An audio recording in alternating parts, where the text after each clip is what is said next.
सभी विद्यार्थियों का A to Z स्टडी इस YouTube चैनल पे स्वागत है।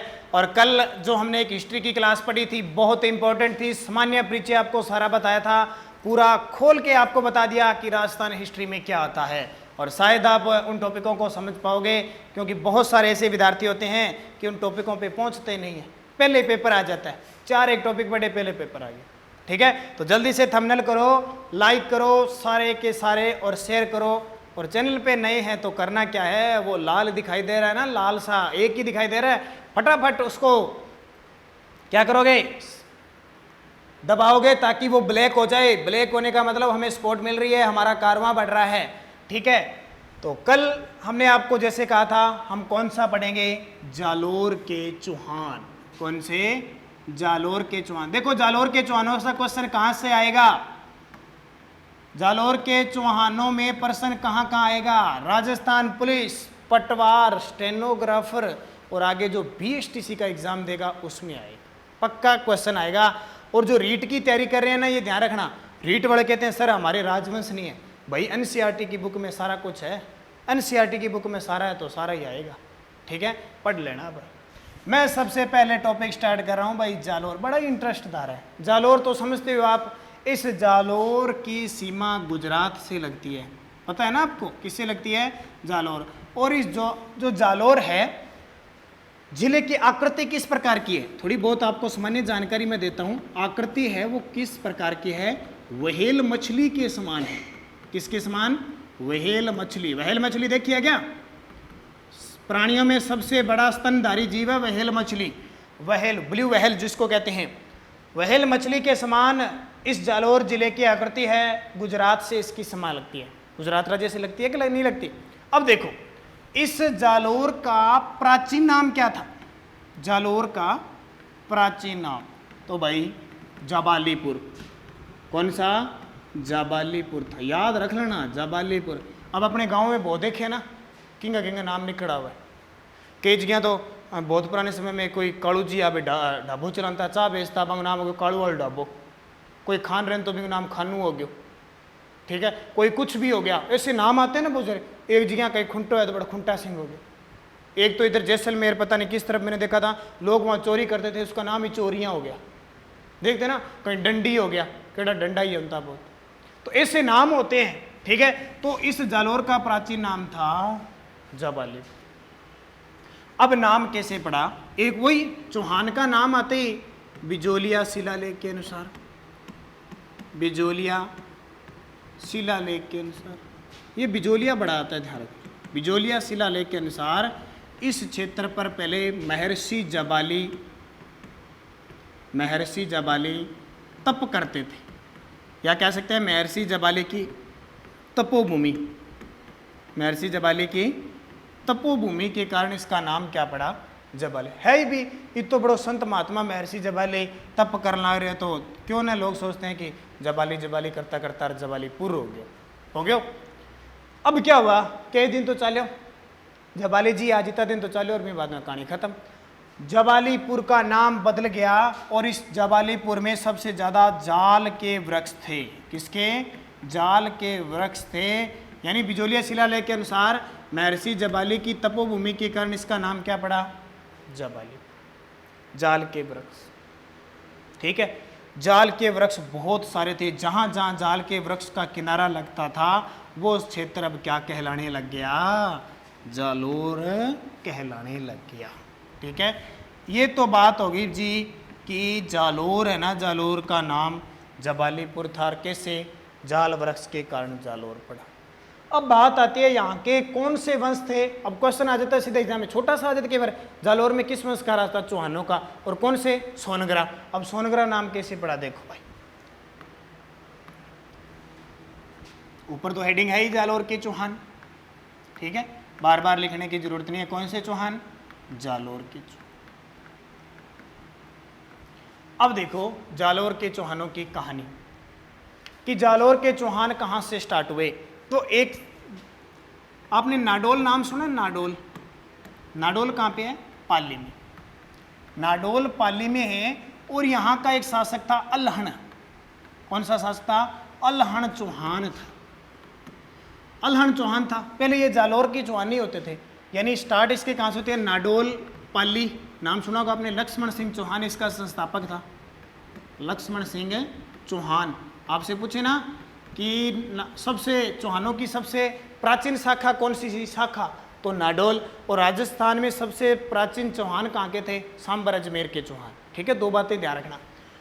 नाडोल पाली का एक ठिकानेदार मान लो शासक था अल्हड़ चौहान। नाडोल पाली में चौहान वंश की संस्थापक कौन था, लक्ष्मण सिंह चौहान, और ये बाद में जालोर में विलय हो जाता है। अल्हड़ का पुत्र था, किसका, अल्हड़ का पुत्र था कीर्तिपाल। अल्हड़ का पुत्र कौन था, कीर्तिपाल। ठीक है, ये कीर्तिपाल है ना, वो कहते हैं ना जो सपूत होता है, पुत्र होता है, उसके क्या कंडीशन है उसकी, कैसे वो आगे करेगा, पालने में पता लग जाते हैं। ठीक है, तो ये कीर्तिपाल कह सकते हैं कि वो कहते हैं कुचुमादी हो, किसो, कुचुमादी नाम सुन लो। यानी ऐसा था कि एक दिन इसने कह दिया, अपने पिता को जाके कह दिया कि पिताजी मना जालोर की गद्दी दे, नाडोल वाली गद्दी दे दो, और थे रेस्ट करो घरे, सुते रहे करो, मैं आप ही संभाल लूँगा। अब अल्हड़ ने कहा तेरा दिमाग खराब है, तू जाने कि तेने ठगी को नहीं क्यों है, कीर्तिपाल का दे दो मंत्र। कीर्तिपाल ने विद्रोह किया तो अल्हड़ ने कहा तू टिक जा, क्योंकि चुमादी था। तो क्या हुआ, अल्हड़ ने इसके पीछे सेना लगा दी कि बाजट, कोई तन दखल कर दे, बेदखल राशन कार्ड तेरा नाम कट गया बाजा। तो कीर्तिपाल अपने पिता से राज्य मांगता है, लेकिन नहीं दिया, तो रूठ के यहाँ से भाग जाता है। अब और तो जोर चाला को नहीं, दूसरा पर जोर चाल जाए, कोई कमजोर है बड़ोड़ जाए। ये पहुंच गया मेवाड़। कहाँ पहुंच गया, मेवाड़ पहुंच गया। और उस समय मेवाड़ ठीक ठाक स्थिति में था। मेवाड़ का शासक था सामंत सिंह। कौन सा, सामंत सिंह है भाई, ये हिसाब सर का शासक था। कीर्तिपाल गैंग तो होती होंगी, आजकल गैंग बने नवयुवकों की गैंग ही 5, 10, 20, 50 होगी। अपनी गैंग लेके आ गया और सामंत सिंह को यहाँ से भगा दिया। सामंत सिंह को यहाँ से भगा दिया कि चल तितर उठ। सामंत सिंह को भगा दिया। अब सामंत सिंह शुद्ध सो आदमी बेचारो। सामंत सिंह यहाँ से भाग के आया और जो डूंगरपुर गुजरात में वागड़ क्षेत्र है ना, वहाँ वागड़ क्षेत्र में चला गया, यानी नीचे की तरफ चला गया। अब क्या हुआ, सामंत सिंह को भगा दिया और उस समय यहाँ राजधानी थी आहड़। इसने आहड़ पर अधिकार कर लिया। किसने, कीर्तिपाल ने। कीर्तिपाल अपने पिता से विद्रोह करके मेवाड़ के सामंत सिंह को हरा देता है और उसकी राजधानी आहड़ पर अधिकार कर लेता है। बहुत बड़ी बात है भाई, ध्यान रखना, क्वेश्चन आ सकता है। सामंत सिंह यहाँ से भागे, कल चलो न्यू खून है, कह देना रहने दो। सामंत सिंह आ गया और उसने वागड़ राज्य की स्थापना की।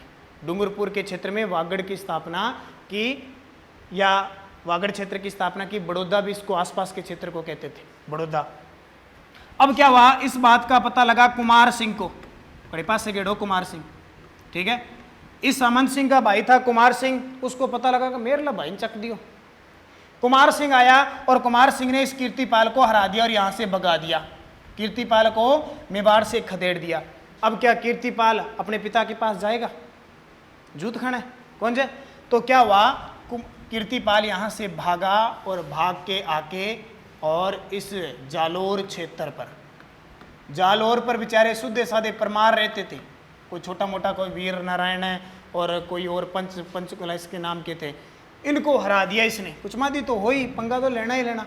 इसने क्या किया, कीर्तिपाल ने जालोर के यहाँ पर परमार थे, छोटे मोटे थे, वंश नहीं था पूरा, छोटे मोटे ठिकानेदार थे। इन परमारों को हराकर इसने 1181 ईस्वी में जालोर में चौहान वंश की नींव डाली। यहाँ से स्टार्ट हो गया, जालोर में चौहान वंश की नींव डाली, चौहान वंश की नींव डाली। ठीक है, नींव डाल दी भाई, समझ में आ गया। कब, 1181 में कीर्तिपाल चौहान मेवाड़ से भागकर आया और जालोर में चौहान वंश की नींव 1181 में डाल दी। इसकी जानकारी फिर वही बात, इसकी जानकारी कहाँ से मिलती है, बिजोलिया शिलालेख से। कहाँ से मिलती है, बिजोलिया शिलालेख से इसकी जानकारी मिलती है। तो अब हम कह सकते हैं क्या, क्या कहें, कीर्तिपाल। शासक कौन सा आ गया, कीर्तिपाल। कीर्तिपाल के बारे में देखो क्या क्या बात लिखेंगे। सबसे पहले जालोर के चौहान वंश का संस्थापक, जालोर के चौहान वंश का शासक का संस्थापक कब की स्थापना? तो 1181 में। जानकारी कहाँ से मिलती है भाई? मिलेगी बिजोलिया शिलालेख से मिलेगी। जब से पूछे बिजोलिया शिलालेख की जानकारी किस वंश की मिलती है? चौहान की मिलती है। अब देखो, जो संस्थापक होता है ना, जो संस्थापक होता है वो उस शाखा का, यानी चौहान वंश का, किसका? जालोर के चौहान वंश का, इसको कहते हैं आदि गुरु। कौन सा? आदि गुरु, सीधा गुरु कह सकते हैं, जनक कह सकते हैं, कोई भी एग्जाम में आ सकता है, ठीक है। आदि गुरु कह सकते हैं, गुरु कह सकते हैं, जनक कह सकते हैं, कुछ भी कह सकते हैं, पिता, कैसे शब्द वहां यूज कर सकता है वो। अब देखिए, आदि पुरुष भी इसको कह सकते हैं। अब कीर्तिपाल चौहान ने क्या किया? जालोर दुर्ग का निर्माण करवाया। जालोर दुर्ग का निर्माण, नाम सुना ना जालोर दुर्ग? देखो, हालांकि ये जालोर दुर्ग पहले बना हुआ था, जालोर दुर्ग है पहले बना हुआ था, यानी थोड़ा बहुत था, छोटे मोटे कोई वैसे बना हुआ था। नागभट्ट ने इसको बनवाया था, वैसे नागभट्ट प्रतिहार वंश का शासक आया था। लेकिन वास्तविक रूप से आज जो जालोर है ना, उसका निर्माण इस कीर्तिपाल ने करवाया था। हालांकि बाद में धीरे धीरे निर्माण तो होता गया, लेकिन जालोर के दुर्ग का निर्माण कीर्तिपाल ने करवा दिया, क्योंकि सुरक्षा की दृष्टि से इंपॉर्टेंट था। अब ध्यान रखना, ये जालोर दुर्ग किस नदी के किनारे है? सूकड़ी नदी के किनारे। कौन सी? अब सूकड़ी। सूकड़ी को क्या मतलब? सूकड़ी नदी सूखी है। सहायक नदी किसकी है? ये सूकड़ी नदी किसकी सहायक नदी है? तो भाई ध्यान रखना, लूणी नदी की सहायक नदी है। सहायक नदी किसकी है? लूणी की। और लूणी आपको पता ही है, नागपाड़ अजमेर से निकली। और सूकड़ी नदी पर एक बांध बना हुआ, जल्दी से कमेंट करके बता दो मुझे कौन सा है। सूकड़ी पे एक बांध बना हुआ, सूखी है, क्या है? सूखी। सूखी है तो ध्यान रखना, बांध भी बांको बनाएगा, बांको टेढ़ो बना दियो, पानी तो है कौन के पड़े। तो सूकली नदी पर बांध कौन सा बना हुआ है? बांकली बांध। जालोर में है ये बांकली बांध, याद रखियो, याद रहे से नहीं। तो बात हमारी चल रही थी, जालोर दुर्ग किस नदी के किनारे है? सूकड़ी नदी के किनारे है। किसी पर? सूकड़ी। किसकी सहायक नदी है? लूणी। ऑप्शन में लूणी है, तो अगर ऑप्शन में दोनों में से एक आएगी। अगर लूणी ऑप्शन है और सूकड़ी ऑप्शन है तो सूकड़ी ही करना है, और सूकड़ी नहीं है तो लूणी कर। अब जो जालोर दुर्ग है वो किन पहाड़ियों पे बना हुआ है? तो ध्यान रखना, सोनगिरी, सुवर्णगिरी, ध्यान रखियो, स्वर्णगिरी नहीं, सुवर्णगिरी। स्वर्णगिरी जैसलमेर, सुवर्णगिरी और कांचनगिरी।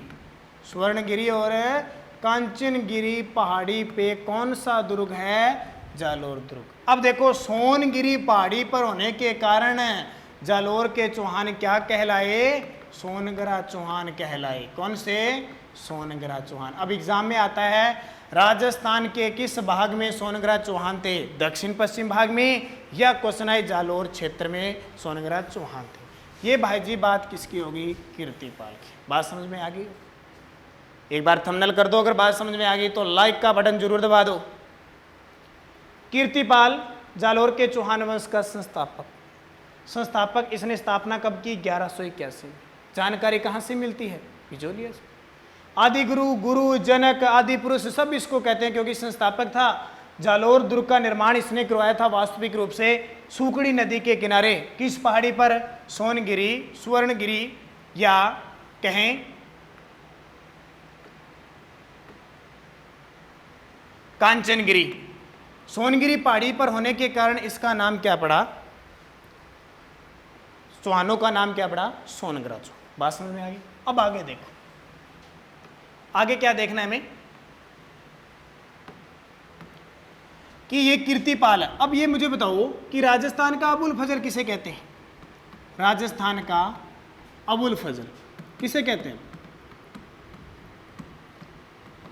जल्दी से कमेंट करो, राजस्थान का अबुल फजल। और ये अबुल फजल कौन था जिसकी हम चर्चा कर रहे हैं?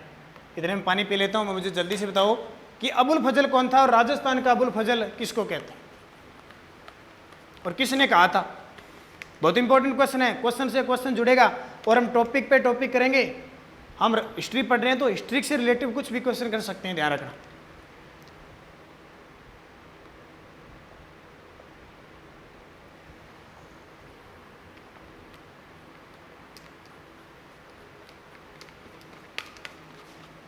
बता दो नज़ारा हुआ है कौन? यहाँ हिस्ट्री का नज़ारा लेना है कौन लेना? शेयर कर दो जवाब। राजस्थान का अबुल कहते हैं साहब जी मोहनोत नैणसी को। किसको? मोहनोत नैणसी को कहा जाता है। किसको कहा जाता है? मोहनोत नैणसी को। अब जी मोहनोत नैणसी,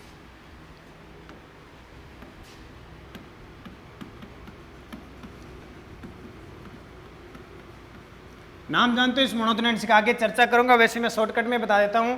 ये मारवाड़ के शासक जसवंत सिंह फर्स्ट के दीवान थे और दरबारी कवि थे।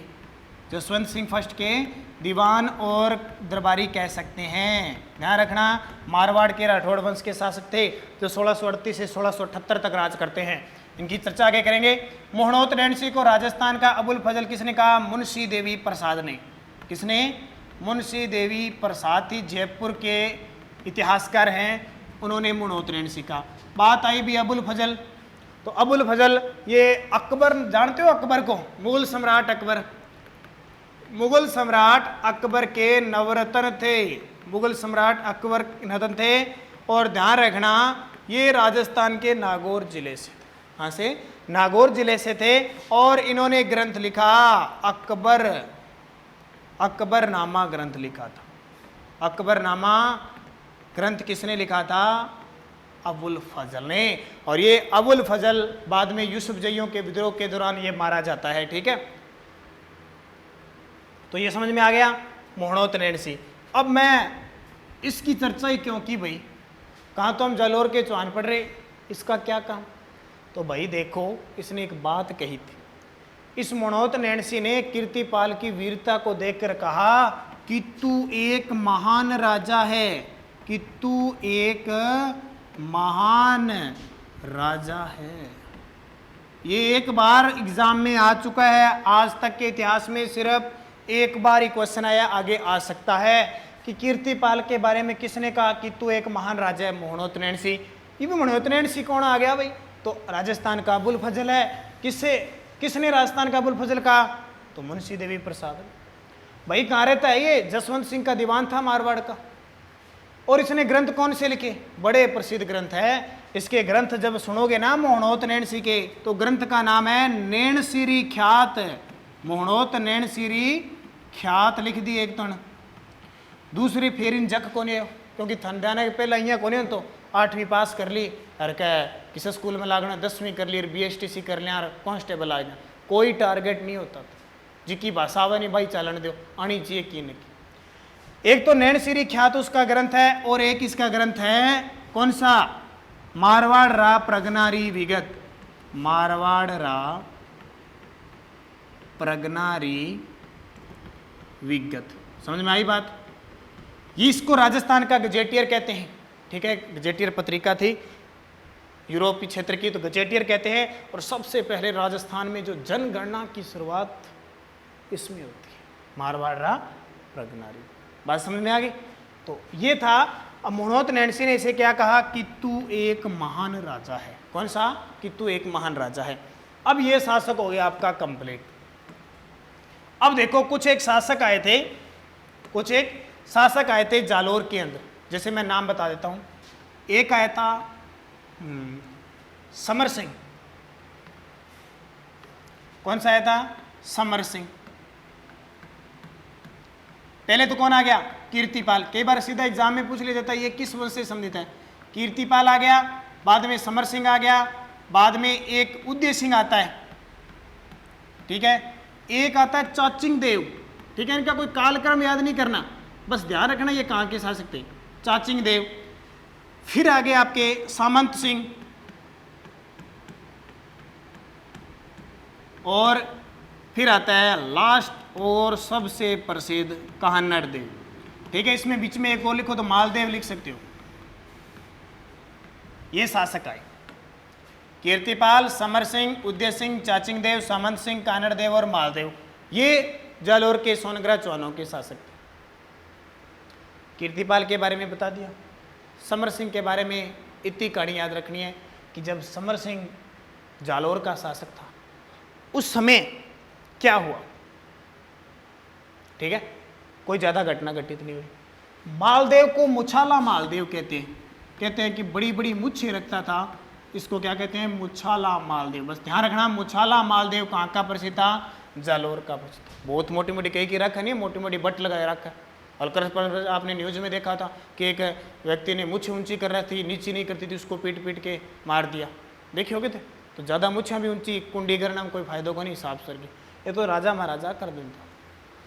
उदय सिंह ये बड़ा इंपॉर्टेंट है। इसके समय कहते हैं कि मेवाड़ का शासक था ना जेतर सिंह, याद है क्या आपको? 1213 से 1253 तक राज करता है मेवाड़ जेतर सिंह। इसने एक बार आक्रमण किया था, किस पे? उदय सिंह पे, लेकिन हार गया।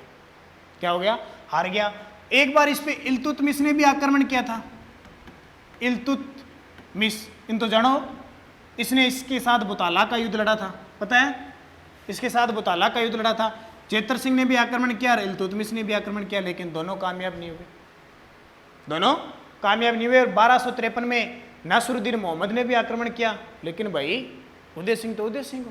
इसलिए डॉक्टर गोपीनाथ शर्मा ने, डॉक्टर गोपीनाथ जी जानोगे, डॉक्टर गोपीनाथ शर्मा ने अपने समय का, यानी इसके समय का, जब ये शासक था, उत्तरी भारत का सबसे शक्तिशाली शासक था। उत्तरी भारत का सबसे शक्तिशाली शासक, उत्तरी भारत का सबसे शक्तिशाली शासक किसका? अब ध्यान रखना, अपने समय का उत्तर भारत का सबसे शक्तिशाली शासक था।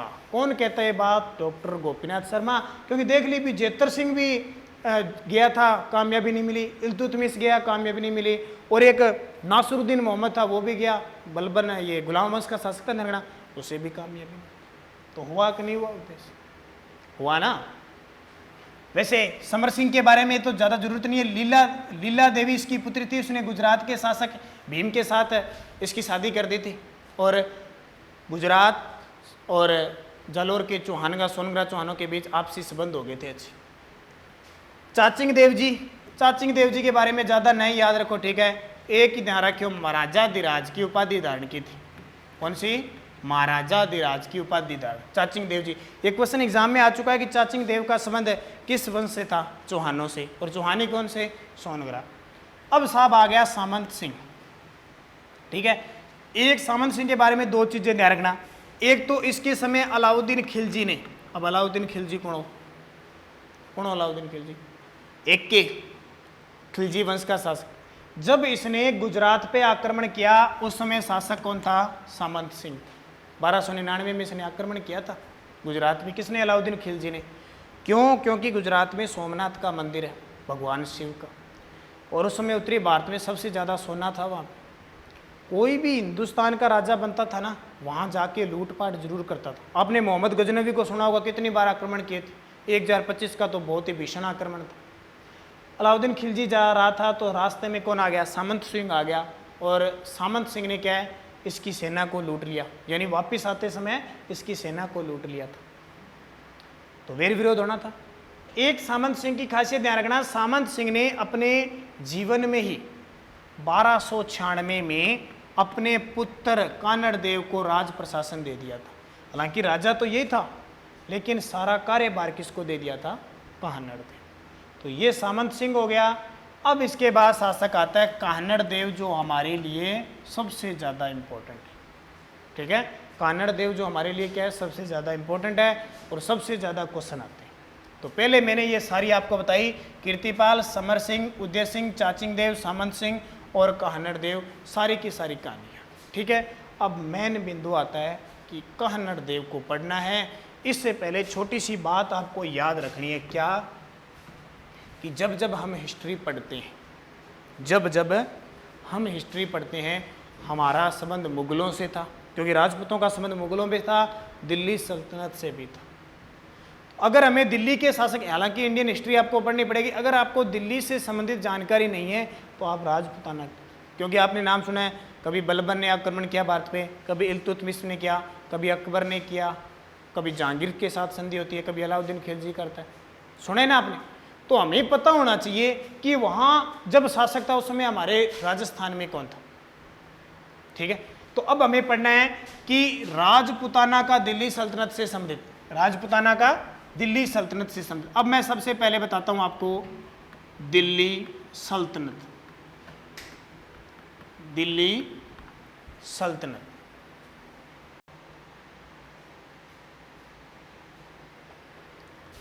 दिल्ली सल्तनत के बारे में हम क्या पढ़ेंगे, क्योंकि अगर हमें इस बात का पता होगा तो ही हम जो भी दिल्ली से आक्रमण करेगा उसका सन याद कर सकते हैं। क्योंकि हिस्ट्री में सबसे ज़्यादा समस्या होती है कि याद सन को नहीं हुआ है, क्या बाकी तो सारे पढ़ लिया पर सन याद को नहीं हुआ। सन के लिए देखो, दिल्ली सल्तनत, आपको पता है, आपने नाम सुना होगा, मोहम्मद गोरी आक्रमण करता है। मोहम्मद गोरी पानीपत का प्रथम युद्ध, द्वितीय युद्ध, पृथ्वीराज चौहान को पानीपत के सेकंड युद्ध 1192 में हराता है और अपने गुलाम, गोरी का गुलाम कौन है? गोरी का गुलाम कुतुबुद्दीन ऐबक। गोरी का गुलाम कौन? कुतुबुद्दीन ऐबक। अब देखो, गोरी का गुलाम था कुतुबुद्दीन ऐबक, ठीक है। कुतुबुद्दीन ऐबक ने क्या किया, जब गोरी वापस चला गया अपने गौर प्रदेश में, तो कुतुबुद्दीन ऐबक ने दिल्ली सल्तनत की शुरुआत की थी, ठीक है। आगे और पढ़ेंगे अपने, जब अजमेर के चौहान आएंगे ना तब थोड़ी सी एंडी बता रहा हूँ। कुतुबुद्दीन ऐबक ने किसकी शुरुआत की थी? दिल्ली सल्तनत की शुरुआत की थी। किसकी? दिल्ली सल्तनत की शुरुआत की थी, तो ये ध्यान रखना। दिल्ली सल्तनत की शुरुआत मोहम्मद गोरी का गुलाम था, उसने स्टार्ट किया था। अब देखो, दिल्ली सल्तनत चलती है 1206 से लेकर 1526 ईस्वी तक। अब इसके बीच में जितने भी शासक आएंगे उनका संबंध, उसकी बात बताऊंगा, जितने राजस्थान के थे। सबसे पहला दिल्ली सल्तनत में 5 वंश आते हैं, ध्यान रखना। नंबर 1 गुलाम वंश। कौन सा वंश? गुलाम वंश। गुलाम वंश के शासक देखो, गुलाम वंश चला था 1206 से 1290 ईस्वी तक। जो मैं शासक बताऊंगा उनका कहीं ना कहीं राजस्थान से संबंध होगा, कहीं ना कहीं राजस्थान से संबंध होगा। देखो, पहले आते हैं कुतुबुद्दीन ऐबक। कुतुबुद्दीन ऐबक, हालांकि इनका संबंध नहीं होता है, लेकिन सबसे पहले गुलाम वंश जो शुरू करता है वो कुतुबुद्दीन ऐबक होता है, इसलिए थोड़ा सा हम पढ़ सकते हैं। ये 1206 में गद्दी पर बैठे और 10 में इनकी मृत्यु। नाम सुनोगा इतिहास में दिल्ली सल्तनत का वो शासक जो पोलो खेलते हुए, चौगान खेलते हुए घोड़े से गिरकर मर गया था, ये वो वही कुतुबुद्दीन ऐबक है, जिसे लाख बख्श कहा जाता है, जिसने कुतुब मीनार की नींव रखी थी, इसके कहा जाता है, ठीक है। इसने यामिनी, गुलाम या इल्बरी वंश जिसको कहते हैं, ये चलाया था। दूसरा शासक आता है इसके बाद में इल्तुतमिश। इसका संबंध राजस्थान से होगा। ये जो मैं यहाँ बता रहा हूँ ना, इसको ध्यान रख लेना, जो यहाँ बता रहा हूँ 1210 से 1236, इसके बीच कहीं ना कहीं संपर्क होगा। हम पढ़ेंगे मेवाड़ का जेतर सिंह, जो 1213 से 1253 आएगा और 1227 में बोताला का युद्ध लड़ेगा, तो ये काम देगा हमें। लिस्ट बना के रख लेना, मैं जब पूछूं ना इस समय कौन सा शासक था, तो एक चुटकी में आप बता दो, ठीक है। इसके बाद में थोड़ी सी बता देता हूं साहब, बीच में आई थी रजिया। कौन सी? रजिया सुल्तान। दोबारा थोड़ा सा लिख देता हूं मैं, ठीक है। कौन सा? गुलाम वंश। सबसे पहले गुलाम वंश, कहां से कहां तक? 1206 से 1290। पहला शासक कुतुबुद्दीन ऐबक।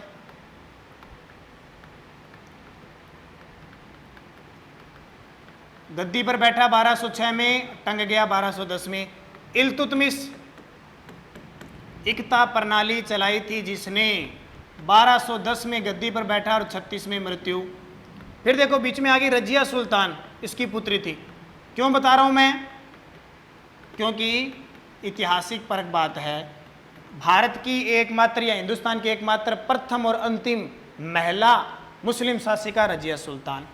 फिर बीच में 2-3 शासक हो रहा है, लेकिन बलबन इंपॉर्टेंट है, ठीक है। कौन? बलबन। पढ़ो तो पढ़ लो, 1246 से 1286 के आसपास ये राज करता है, ठीक है। 65 से 86। ये हो गए कौन सा वंश? गुलाम वंश। फिर आता है खिलजी वंश। दूसरा कौन सा आता है? खिलजी वंश। कहाँ से कहाँ तक? 1290 से 1320। याद रखना ये 1290 से 1320। इसमें शासक देखो कौन सा आता है। एक तो आता है जलालुद्दीन खिलजी। कौन सा? जलालुद्दीन खिलजी, जिसको शॉर्टकट में लिख देता हूं मैं जेके। आगे जेके बड़ा काम देगा ये 1290 में गद्दी पर बैठा और 96 में इसको मार दिया। इसके बाद आया अलाउद्दीन खिलजी। अलाउद्दीन खिलजी। ये साहब शॉर्टकट में बता देता हूँ, एक के कहूँगा मैं इसको। जब जेके का नाम है तो जेके सीमेंट मत समझ लेना। जेके का मतलब जलालुद्दीन खिलजी, एक के का मतलब अलाउद्दीन खिलजी। ये 1296 में बैठा था और 1320 में रुड़का था। दो ही शासक आते हैं खिलजी वंश के। फिर आता है देखो तुगलक वंश। तीसरा वंश कौन सा था दिल्ली सल्तनत का? तुगलक वंश। तुगलक वंश देखो भाई 1320 से लेकर 1414 तक रहते। 1320 से 1414 तक। इसमें शासक आपके लिए इंपॉर्टेंट जो होगा वो होगा, वैसे तो देखो ग्यासुद्दीन तुगलक भी आया था। ग्यासुद्दीन तुगलक, सन याद करने की जरूरत नहीं है, बता देता हूं अगर पढ़ना चाहते हो। 1320 से 25 तक आया था। 1320 से 25 तक। ग्यासुद्दीन के बाद आया जूना खां। जूना खां कह सकते हैं मोहम्मद बिन तुगलक। मोहम्मद बिन, देखो राजस्थान पुलिस और पटवार और रीट के जो विद्यार्थी हैं उन्हें इंडियन हिस्ट्री पढ़नी है, सारा पढ़ना तो कुछ चीज़ें भी होगी। मोहम्मद बिन तुगलक 1325 से 1351 तक। और इसके बारे में जानते हो 5 योजनाएं चलाई थी इसने। देवगिरी से दौलताबाद, देवगिरी या दौलताबाद को राजधानी परिवर्तन करना, सांकेतिक मुद्रा का प्रचलन, दोआब में कर वर्दी, खुरासान अभियान, कराचिल अभियान, ऐसे अभियान जो असफल रहे थे। इससे लोगों ने रक्त पिपासु कहा। लोगों ने, इसके लिए कहा जाता है कि लोगों की इससे जान छुटी, मर रहा था ना जब, लोगों की इससे मुक्ति मिली और इससे लोगों को मुक्ति मिली। ठीक है, इतना ये खतरनाक था। मोहम्मद बिन तुगलक ये आ गया। एक आपने नाम सुना होगा फिरोज शाह तुगलक। फिरोज शाह तुगलक, ये फिरोज शाह तुगलक की एक जानकारी ध्यान रखना, फिरोज शाह तुगलक ने ब्राह्मणों पर भी जजिया कर लगा दिया था। तो 1351 से लेकर ये आगे तक लंबे तक रहा था। इसकी आपको ज़्यादा जानकारी की जरूरत नहीं है, लगभग 82 के आसपास रहा था। ठीक है, ये कौन सा वंश हो गया? तो ये वंश हो गया तुगलक वंश। एक आता है सैयद वंश। सैयद का मतलब शुद्धा, सैयद शुद्धा, शुद्धा ध्यान रखियो बस। 1414 से 1451 इतना शुद्धा दे। एक ही शासक ध्यान रखना, खिजर खां। खिजर खां। और जब इस खिजर खां पर एक बहलोल लोदी नाम का शासक, खिजर खां के बाद में एक शासक आता आदिल शाह। जब अगला वंश आएगा लोधी वंश का शासक होता है बहलोल लोदी ने दिल्ली पर आक्रमण किया ना, तो इन्होंने कह दिया राजगद्दी ले लो भाई, माने तो खेती बाड़ी करके मजदूरी करके काम चलाना। इतने शुद्ध थे, राजगद्दी दे दी थी। ठीक है, तो ये सैयद वंश, तुगलक वंश, खिलजी वंश और गुलाम वंश। ठीक है, गुलाम वंश कितने हो गए? 4। 5 नंबर देखिए, 5 नंबर आता है लोधी वंश। अंतिम लोधी वंश कहाँ से? 1451 कर लो, 52 कर लो, कोई फर्क नहीं पड़ेगा, 1526 तक। इसमें शासक आए पहला बहलोल लोधी, बहलोल लोधी, फिर सिकंदर लोधी, सिकंदर लोधी, और फिर आया इब्राहिम लोधी। अब इसमें हमारे लिए इंपॉर्टेंट कौन सा है? इब्राहिम लोधी। ठीक है, बहलोल लोधी, सिकंदर। बहलोल लोधी का कालक्रम देखें तो 1452 से लेकर ये 89 तक रहा था। हाँ, 89 तक रहा था। सिकंदर लोधी 1489 से लेकर 1516 तक रहा था, और ये 1516 से 1526 तक। यहाँ पूछा नहीं जाता, लेकिन याद रख लेना 3 शासक आए और इसके समय बाबर आ गया था और बाबर ने भारत पर आक्रमण किया था। ठीक है, बाबर ने भारत पर आक्रमण किया था। ये चीज़ें आपको इसलिए बता रहा हूँ क्योंकि रिलेटिव से संबंधित होगी। ठीक है, अब अगले वीडियो में हम जब पढ़ेंगे तो उसमें हम क्या बात करेंगे? किसकी? हम बात करेंगे इसके आगे थोड़ी सी मुगल साम्राज्य की ओर बात कर लेंगे कि मुगलों में कौन कौन आया था। फिर मुगल साम्राज्य की बात करके फिर हम कहानर देव को पढ़ेंगे। तब तक आप इसको बढ़िया तरीके से पढ़ना, अच्छे तरीके से ध्यान रखना। सभी को बेस्ट ऑफ लक, जारी रखना और लाइक शेयर जरूर कर देना और चैनल को सब्सक्राइब जरूर करना जो नए विद्यार्थी हैं। तो धन्यवाद। जय हिंद, जय भारत।